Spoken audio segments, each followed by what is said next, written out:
Hello, Romantics. I'm Sarah Gomez, author, romance lover, and host.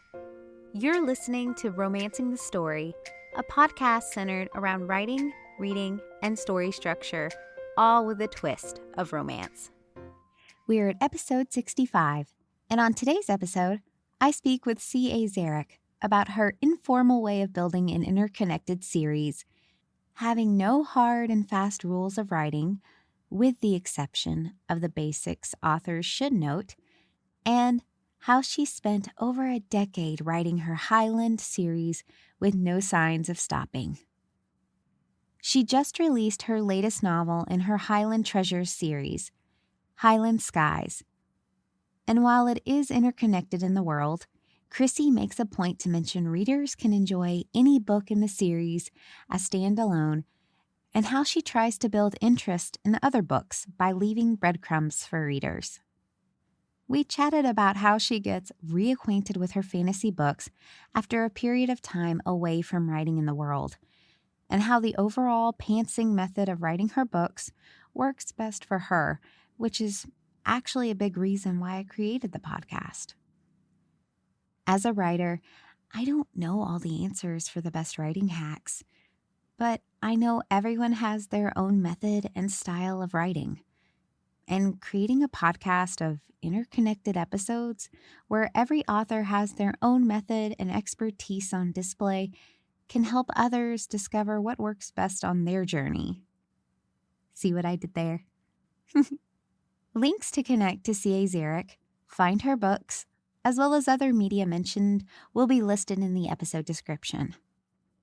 If you're in the mood for more Highlander trope goodness, be sure to check out Chrissy's other episode.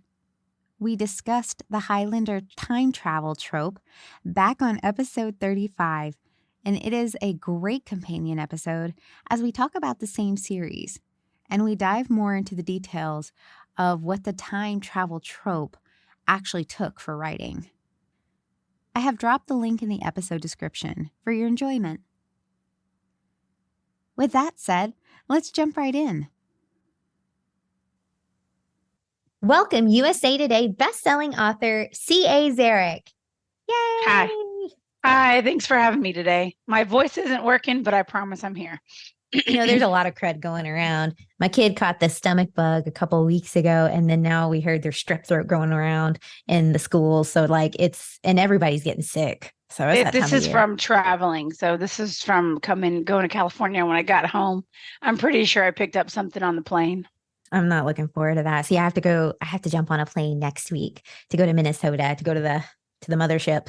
Ew, it's cold. It's like wintertime in Minnesota. I know. But someone said the colors are still pretty up there. So that's what I'm hoping. I'm hoping to at least catch the pretty colors before autumn, since we don't have that here in Texas, right? Exactly. Before I just get hit with snow. Nothing but snow and cold. So I'm hoping to catch, and I'm only up there for a day and I'm out. Well, so you probably won't even see much. You'll be inside or whatever. I've actually never been to Minnesota. So I've been to Colorado. I've been to Denver. That's pretty much as far north as I've gone that direction. Oh, girl. Well, they tripped me out because the ladies, the sweet little, Midwestern ladies were talking about, we like to go up to the past the border to go shopping. And I was just like, what kind of shopping are you doing? Because I was thinking south, not north. They go to Canada. They were going to Canada to shop. And then I thought they were going to Mexico. And I was like, what kind of shopping you doing? Wrong border. I know. So that's what you get when you go from south to the north, when my brain resets. Right. Because we live in Texas. When you think border, that's the first thing that pops in your head. That's the first thing I think of. You have been on the podcast. This is your third time, right? Oh, really? Lucky. Cool. Number 3. Yes. You're one of our favorite guests around here on the podcast. And gotta be somebody's favorite, right? Even though we've talked about several of your series in the past, in case listeners don't know, can you tell them a little bit about yourself and your writing? I write under my initials, C.A. Szarek. It's not a big secret. My name is Chrissy. People can call me Chrissy. It's pretty good. No, I write different things. I write romantic suspense, Scottish Highlander, time travels, as well as historical fantasy, and then epic fantasy romance. So the book that I have coming out is in my Highlander series, and it's not a time travel, but it's a part of the series. It is just historical fantasy because both of the characters are fae.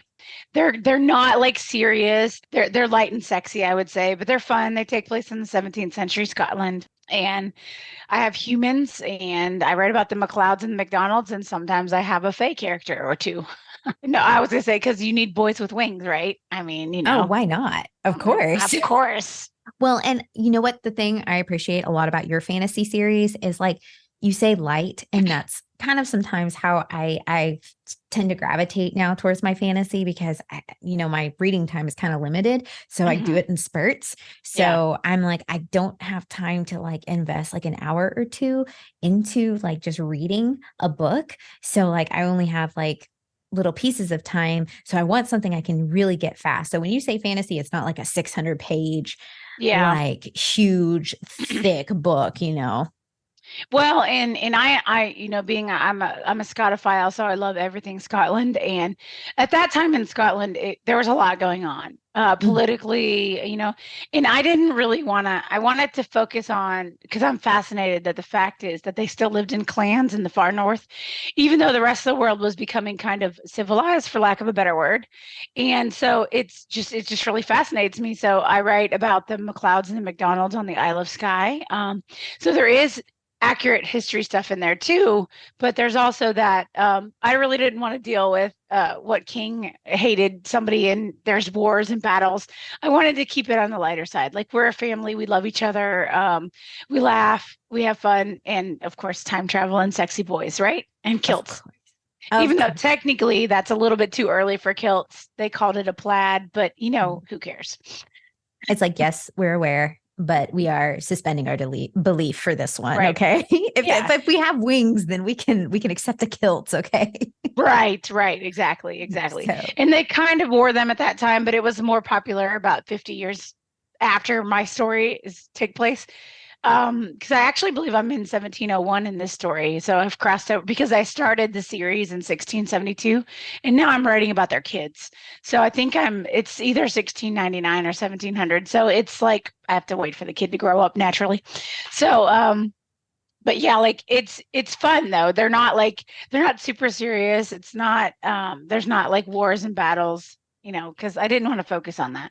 Well, there is wars and battles on the face side of the things, but it's not like serious political stuff that is in a lot of Scottish books, which I appreciate, but that's just not me.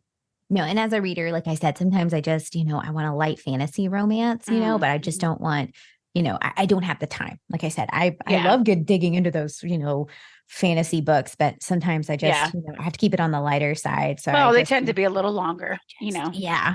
And I can digest it really easily. That's kind of what I love about your books too, is that they're very accessible and I can digest them really easily in like little small spurts. And also I can there's all these interconnected worlds, right? Like I get like little breadcrumbs from each other. Yes. Yeah. That's a lot of fun when they all know each other. So. Right. And that's kind of what I wanted to talk to you about today, because you just released Highland Skies, book 3 of the Highland Treasure series. It's beautiful. Yeah, I'm really in love with this cover, actually. It turned out very well. My cover artist and I had to go back and forth a little bit on the wings. I had to have a couple tries, but we got it. I don't know if you can see it. And that's a friend of mine on the cover. He's also an author. His name is Stevie Collier, and he writes fantasy. So everybody should check him out. Hey, there you go. So if you like fantasy and you're already hanging out with us on the podcast, go check him out too. Yeah. First time I met him, I'm like, I need to put you on a cover because it's hard to find guys with long hair. It really is, like models with long hair. And he was like, name the date and time. And so we did it. It was a lot of fun. I love that. You kind of that's a fun little backstory to go along with the cover. Who would have known? Now, I know the last time we spoke, we chatted about writing Highland time travel tropes on the podcast. Now, something mentioned in that episode was the Highland Treasure series that is a spinoff. Yeah, that's this current series. Yes. This current series, yes, is the spinoff from the previous series that you wrote called Highland Secrets. Now, how many books are in your interconnected series and how long have you been writing the series? I actually, so funny story. The very first book, it's called The Tartan MP3 Player. It is Claire and Duncan's story. And also another funny tangent. I never heard of Outlander at the time I wrote these books, or I probably would not have named her Claire.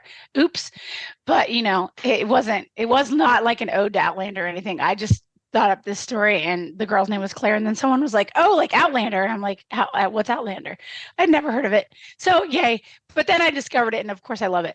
But so I started this series, I want to say in 2013, so 10 years now. So Liam, who is the hero in the latest one, it's the 10th book. It was supposed to be a Highlander pirate story, and it was supposed to be 15,000 words. And I was writing it for an anthology, and then I was like 10,000 words in, and I'm like, oh yeah, I'm totally not wrapping this thing up in 5,000 words. So it just was born and it just spoke to me. And I don't know, I'm not really sure why it came on so strong, but it was my first attempt at a time travel. She wakes up running on the beach, and then I kind of guess I was off to the races. So I wrote Duncan's story, and then in the driving force or action in that story is Duncan's twin brother, who is the Laird. His name is Alex. He's already married and already has a child, but the Fae kidnap him. Spoiler alert. So I never intended to write Alex and Alana's book because they already had their story. And then so I wrote 3 of them. I wrote Janet is Duncan's sister, and she ends up with a Fae gentleman named Xander, who's actually Liam. They are Liam's parents. And then the third one is Claire's sister story. Claire's Jules. She comes back in time to try to find her and ends up falling in love with, because Highlanders are so irresistible. So then Alex and Alana were like, and I'm like, no, shut up and sit down. You guys are married. You got a kid. You love each other. Bye. Have a nice life. And then they kept saying, it's our turn. And I'm like, no, you guys, you're already married. No one cares. So, but they kept bothering me, and their story ended up being, I was going to write. So I'm like, okay, fine.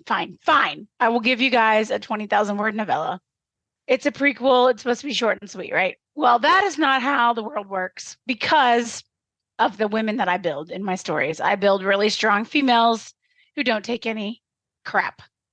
And when I sat down to write it, I didn't realize that their book was, their story spans 10 years, and it was really intricate, and it had some political intrigue. I know I just said I don't write about that, but it was Fae, not human, political intrigue. And her dad is a king. She's a princess. She's like legitimately a fairy princess. And it ended up being 83,000 words. And I'm like, oh my God, you guys. Because the other books are like half of that. That they are novellas. And then, as I kept writing the series, like all of them are, they're all happy. Everyone loves each other, whatever. And they're having babies. And I'm like, oh my gosh, I got to write about their babies. And Angus is I guess I really love Angus. Angus is the oldest child of Alana and Alex. And he is in like every single book in some way, shape, and form.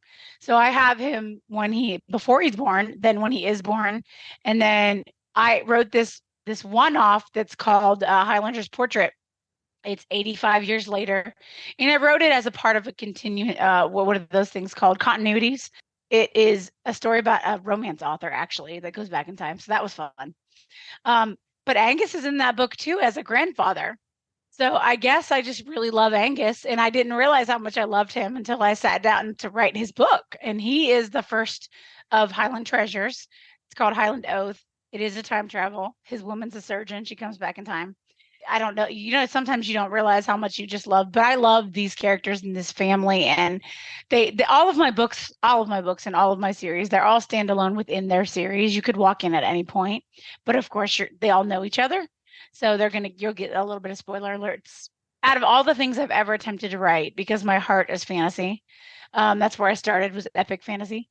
These ones just really come easily to me for the most part. I don't have to think. I just sit down and write. And they take place in Scotland, and I've always been fascinated with Scotland. And so it's like really tall boys, strong women. All my women are like snarky, even the historical ones are sarcastic. I wonder where that came from. But they're just really fun books, and I'm really enjoying writing about them. I don't know how many books I'm going to write, because Duncan and Claire have 3 sons. I do have a cover. It's a secret cover, and I have it was a pre-made that I just saw online, and I'm like, oh my God, that's Brenna. Brenna is the daughter of Hugh and Jules, who are actually McDonald's, not McLeod's. So I know Brenna will have a book. So I probably have 4 more of these. What happens to me is I write these secondary characters, and they're pretty strong, and they go, hey, I want a book. And then I'm like, no, it's not your turn. Go sit down. And I never win. Well, and so like, when did it start? When did it, like, you start writing the Tartan MP3 player? Like 2013. 2000. Okay, that's what I thought. Yeah, I might have started writing it in 13, but 2014 was a great year for me, and I have not been able to repeat that. I wrote 8 books and had 7 releases. I've never done that before. Haven't done that since. But I wrote them so fast, the original trilogy, just because they came to me. You know, they just like rolled. So right now I'm writing in a different world. I'm working on a book 4 of my King's Rider series, and I haven't touched that world since 2015, but hopefully people will be excited about it. So I've kind of switched gears, but I'm still staying with the fantasy. But the Highlander books, like I said, they come easily to me. So what usually happens, and I never want to write what I'm supposed to be writing, and something will come on, and I'll get like a scene will pop into my head, and I'll write it and then go with it. So I have lots of books on my computer that are like in progress, let's say. Well, and yeah, of course, you're going to have so at least 4 more anticipate. With the Highlander treasure books, how do you balance the continuity and consistency of the series with the need to introduce new characters, settings, and conflicts in each book? Kind of like you said, you can jump in at any point, but they're all kind of interconnected. I don't plot or anything like that. I just kind of sit down and write. And so far, let me see, I've written Liam and Sienna's book is my 19th. And so I've done it 19 times, and also others, because I have a couple like short stories out there, and it just kind of works for me organically. I'm not going to say it's easy. Writing is hard. Don't let anyone lie to you. Writing is hard. But I usually, when I sit down to start a book, I know who it's about and that they're going to end up together. That's pretty much it. Like for instance, let's talk about Brenna's book that's going to be next in the series. I know it's a time travel, and it's going to be a little different because the boy comes back in time instead of so it's different, right? It's different. I know that he's going to be a McLeod because I always do McLeod and McDonald because they were enemies for a really long time. And I think I know he's American. And the reason I do that a lot of times is because I write in the brogue.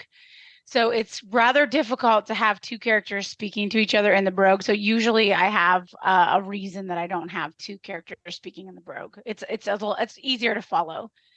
So she will speak in the brogue, and he will be an American. I think that he is on holiday in Scotland, and maybe even to visit his ancestral home, which is Dunvegan, where my books take place. And then somehow he gets sucked back in time. That's all I pretty much know. Oh, and I think his first name is Scott. I don't really know anything else other than that at this moment in time. And all of that came to me when I looked at the cover image. So I'm a weirdo. A lot of times I do covers first because they do inspire the story. You know, it's just, it just, that's how my brain works. So so far it's worked out. Hey, as long as it works, right? Right. I'm not going to say it's not a struggle sometimes because I don't plot. I do get stuck. I'll write. And then, as you know, I often have to brainstorm. And I've learned I am an audible plotter. So as long as if I can talk it out, I can figure stuff out. And then I have my ride or dies that I go to, and I'll be like, fix me, because I have no idea what happens next. And I also don't write in order. So like I said, a scene will just appear in my brain like a movie, and I'll just write it out. And I sometimes it doesn't end up at the beginning of the document. You know, like, again, I make my own life hard, but that's just how my brain works. I've tried to plot, and it just doesn't work for me. If I plot a book out, I don't want to write it because it didn't form organically. Because I like finding things out as I go.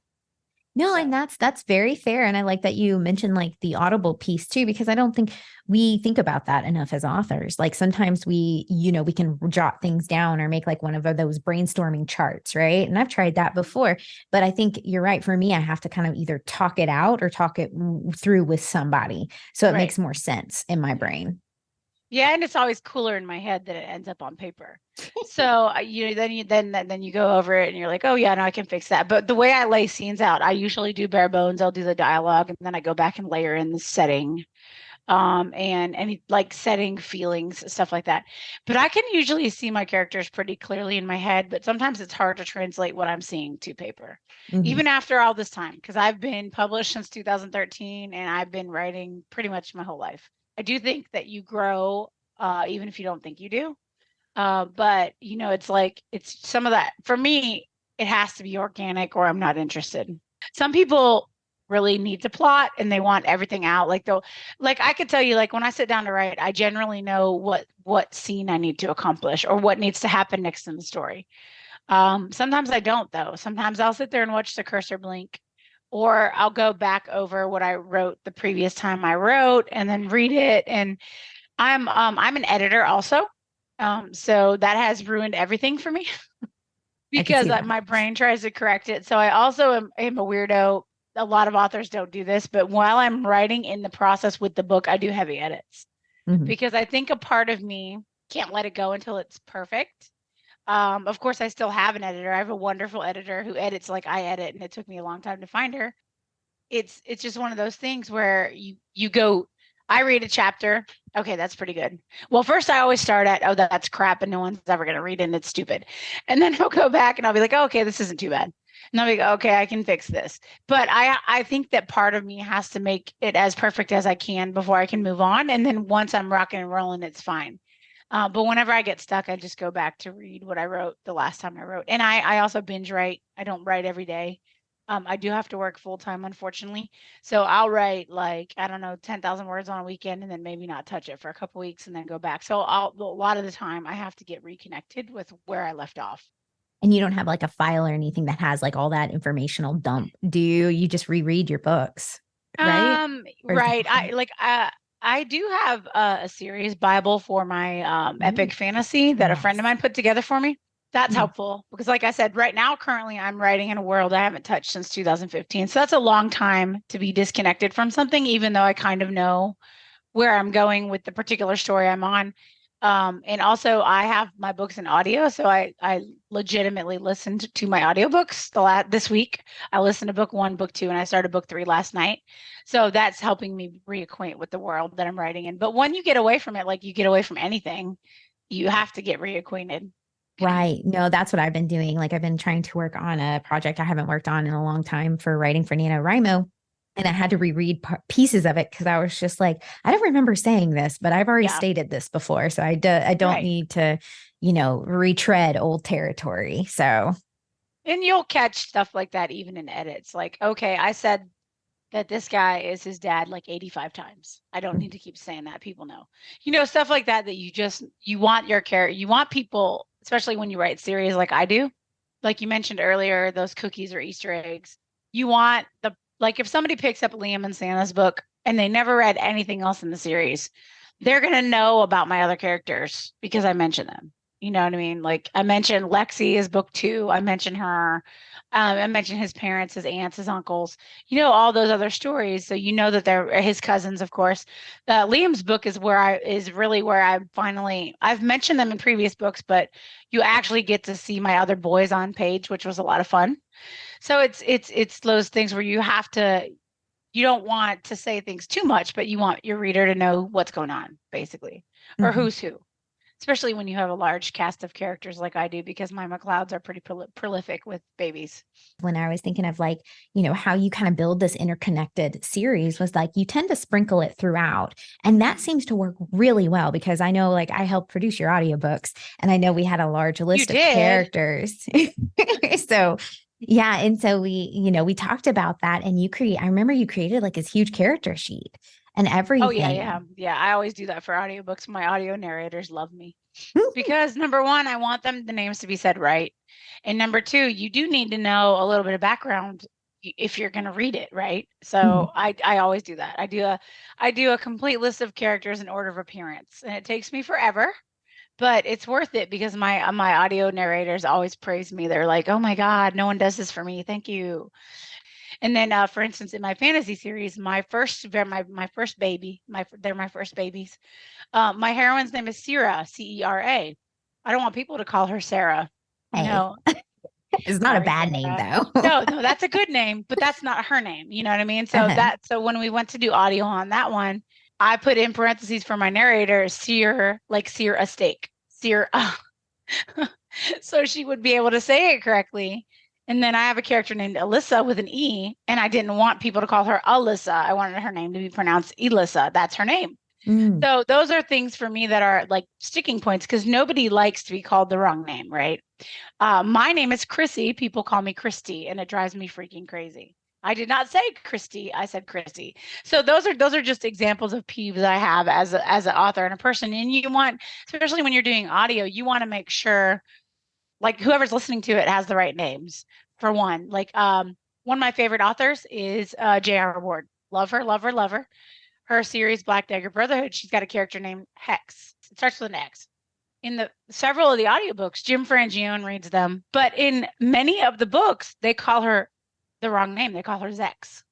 And it drives me crazy every time. And I'm like, why didn't anyone mention that her name is Hex? Like when you get to her book, because her book is number 8. So she appears in a lot of other books. So you have like at least 6, maybe 7 books where her name is incorrectly pronounced. And it's like, those are examples are peeves for me as an author. So, or as a reader. So if I definitely as an author, that was my number one is I want my characters' names to be pronounced correctly. Because it matters. Nobody likes being called by the wrong name.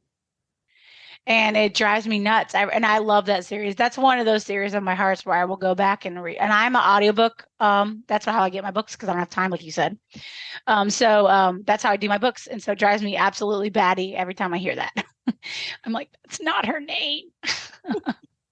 Well, but, and creating the character sheet is really cool too, because that's a great reference for like you later on. Because I know sometimes like you said, if you walk away from the world for a period of time, it's good to have like some kind of reference point, not just the book, but something else that you can use for your, to make it a little easier when you do dive back into the world. Yeah, because you don't want to get eye color and hair color wrong, for one. Or age. Yeah. Or change your mind, like, because what I changed my mind on somebody's hair color. So when they were born, they had dark hair. And then now I'm thinking about their book and I'm like, oh no, she's blonde. What am I going to do? So you have to that kind of thing. Of course, with babies, you can kind of get away with it because things change. But that is a thing that I just had to do. Like I said, the book I'm writing right now, I haven't touched the world since 2015. I did have to pull up the other book, that's book 3, and look somebody's eye color up because I couldn't remember. And that's new for me, even though I have so many books. I don't usually forget those little details, but it's like a tertiary character and I can't remember. So one thing I'm really curious about is how do you manage expectations of your Highlander series being, considering there is an established fan base, you've been writing them for 10 years now. I would hope so. And so do you ever feel pressure to meet like fans' expectations and also satisfy their curiosity by say like we were talking about leaving breadcrumbs or little cookies or Easter eggs? It's a good point that you make, though, because some of the books are time travel and some of them aren't. So it is an interesting intersect to try to make that work. Like, for instance, when I first, like the first book is a time travel. The prequel is not, right? Then the second book is not. But all those characters are you already know who they are and that they're introduced. The third one is a time travel.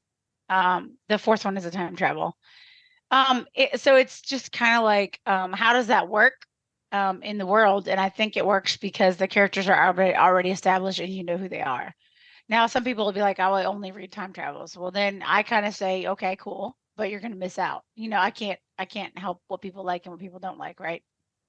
Well, and I feel like a concept, if it hooks me enough, like say, like you said, your first book in the series is time travel. But if the characters hook me enough, I'll usually try to follow along. Like you said, J.R. Ward, like she goes into this huge world building and like goes to different types of, kind of supernatural beings besides just vampires. Right. Like, not sure about wolves. Yes. There's a whole like world, like a huge world beyond that.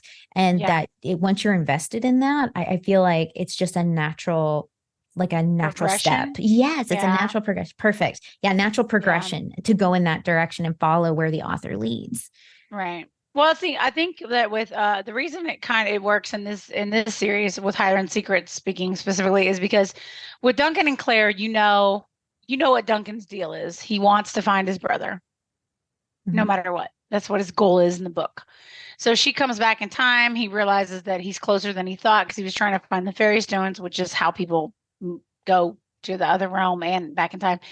And then so you meet Janet, who is his sister, and then you meet Xander, who is the hero of book 2. So you already know who they are. And so I think when you get to their book, it's like, oh, okay, so these two are going to end up together.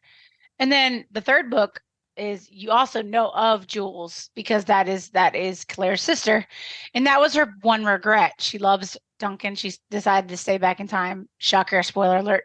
But she's like, I'm never going to see my sister again. My sister's the only person I have, So her sister is a cop because I there's that romantic suspense in me. And because I also write romantic suspense. So her sister's like, I am not going to accept the fact that my sister is missing because her sister went on a trip to Scotland and was missing as far as she was concerned. So I think that I had already laid the groundwork, I think, that there might be a character popping up. So in writing, authors have to remember that whenever we name someone, no matter what our intention is, readers will pick up on that. Oh, okay, well, this character has a name, so they might be important, right? I'll remember that. I'll file that in the back of my brain. So it's kind of those kind of things. So I feel like in my books, it's pretty freaking obvious if I name somebody, something's going to happen later. Even when you keep reading the series, like because Liam, who's my current hero, was born in book 3. Janet and Xander are going to have a baby, so he's born. They name him, and now it's his book. It's his turn. So it's just for me, it's a lot of fun to write about their kids because it's like then you get to see them as older characters too, like Alex and Duncan are twins and they're in their 50s now in the timeline. They're probably still really hot because but that's genes. That's the fun thing about it is you get to see the growth of the characters too, like literally aging.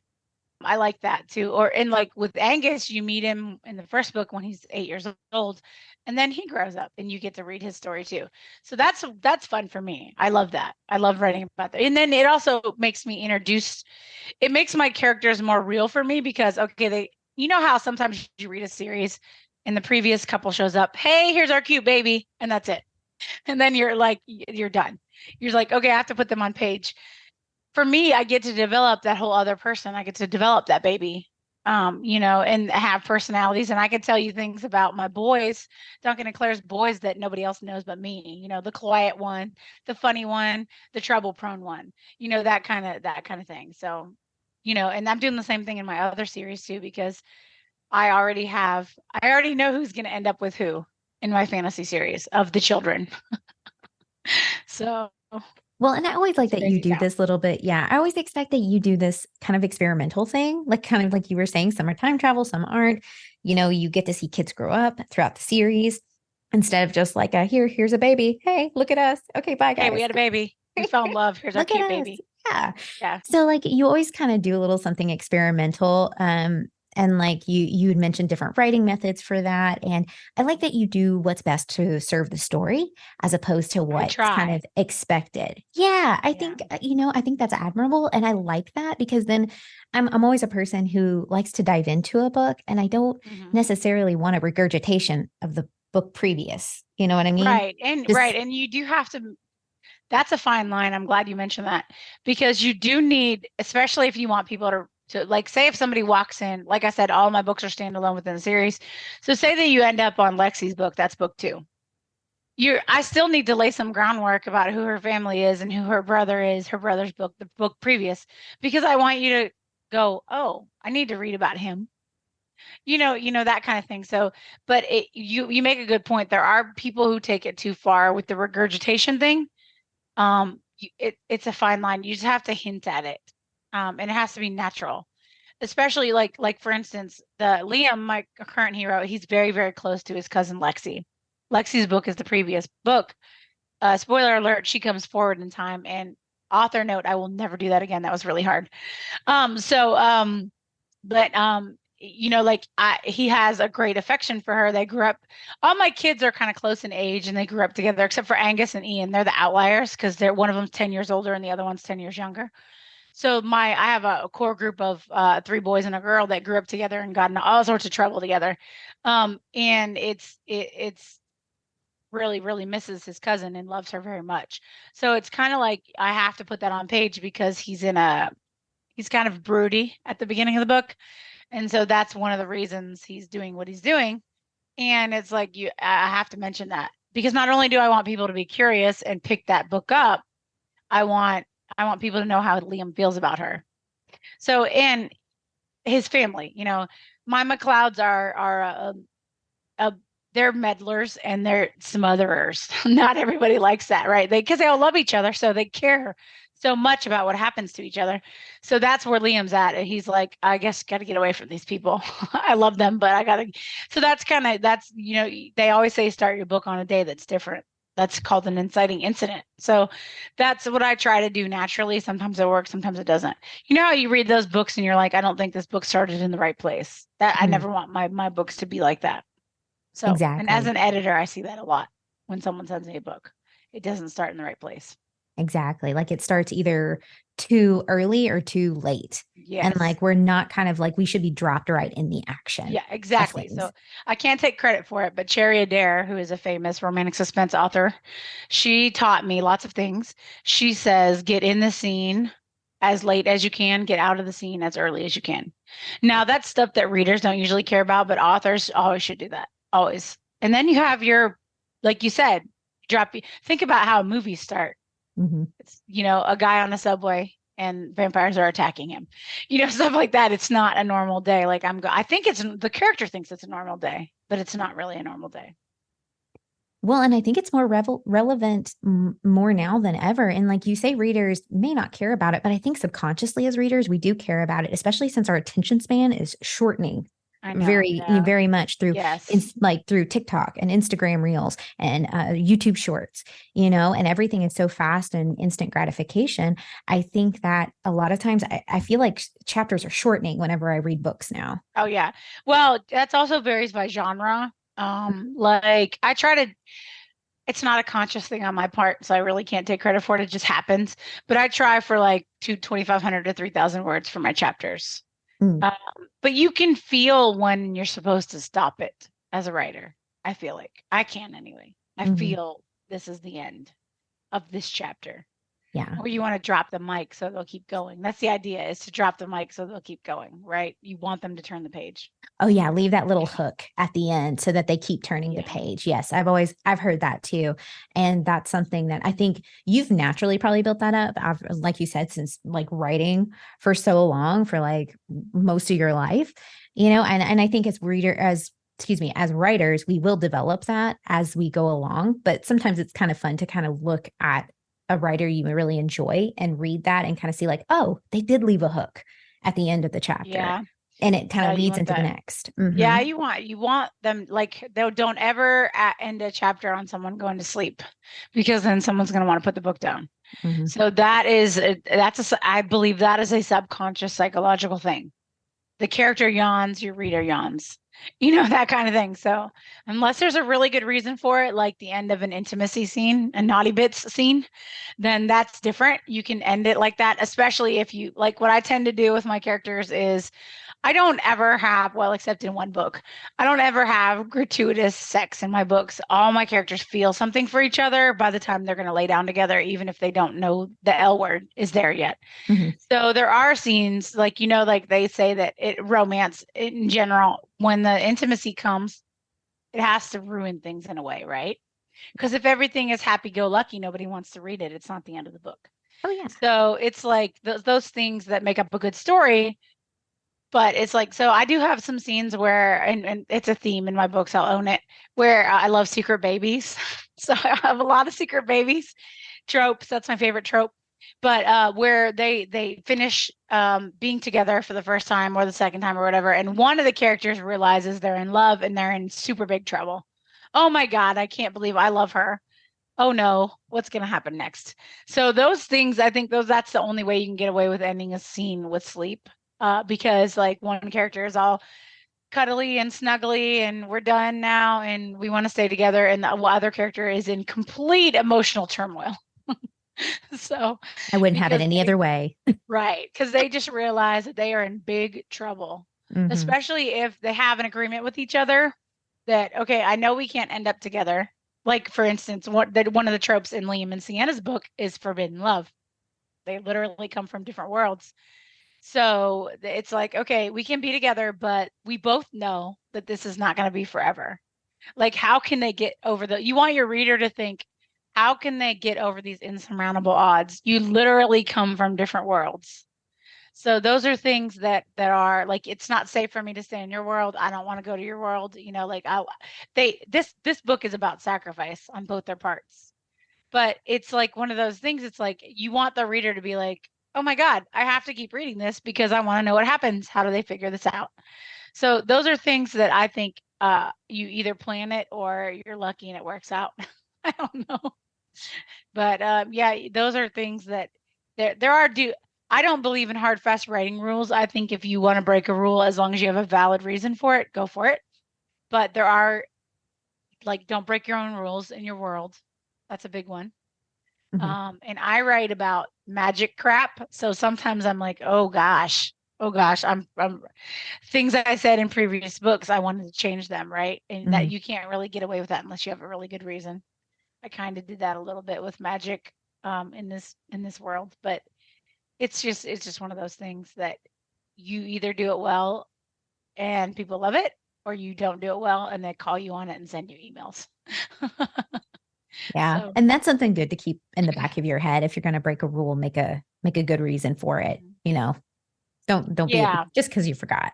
it's really hard to get away with, though. Really, it is. Like, if you laid because even in contemporary, we world build, right? Mhm. People don't realize it, but we do. Mhm. But if you're talking about, so my books take place in Scotland, but I made up the whole Fey realm and how their kingdom works, and they have a caste system and how they live and what their magic looks like and all that jazz. So I laid groundwork with each of my characters that came from that world, like how much magic they have, what they can do, what they're capable of, what they're not, how magic works on the human side. And if you break any of that, it's really hard to get away with Mhm. because your readers will call you on it. Well, and we have talked so much about your amazing Highlander series, like Yeah. Highland Treasures. We have talked so much about this. So, where can listeners find your books and how can they connect with you? Okay, like, I'm everywhere except I'm not on TikTok. I haven't bit the bullet yet. Facebook is where I'm at the most. But as far as my books, they are everywhere. Kobo, Google Play, Apple, of course, Amazon. But I also sell books on my website, both paperbacks. And if you buy a paperback from me on my website, you get it signed and you get it cheaper than retail. So there's that. And I also sell ebooks on my website too. It's just an EPUB. And if you buy it there, you put it on your e-reader, no matter what it is. Even Amazon, even Kindles read EPUBs. If you needed help with that, you can email me and I'll talk you through it. But I like when people buy them from me because there's no intermediary, so to speak. But I do sell them on my website. But anywhere you buy your books, it is available. Barnes and Noble as well. But if you want the paperback, they unfortunately don't have it in the store. You have to order it on the website. But it is live everywhere and available for purchase today. So, and then I am on Instagram, Twitter, X, whatever we're calling ourselves these days, Facebook. Yeah, I'm not on Snapchat or TikTok. I just haven't bitten the bullet.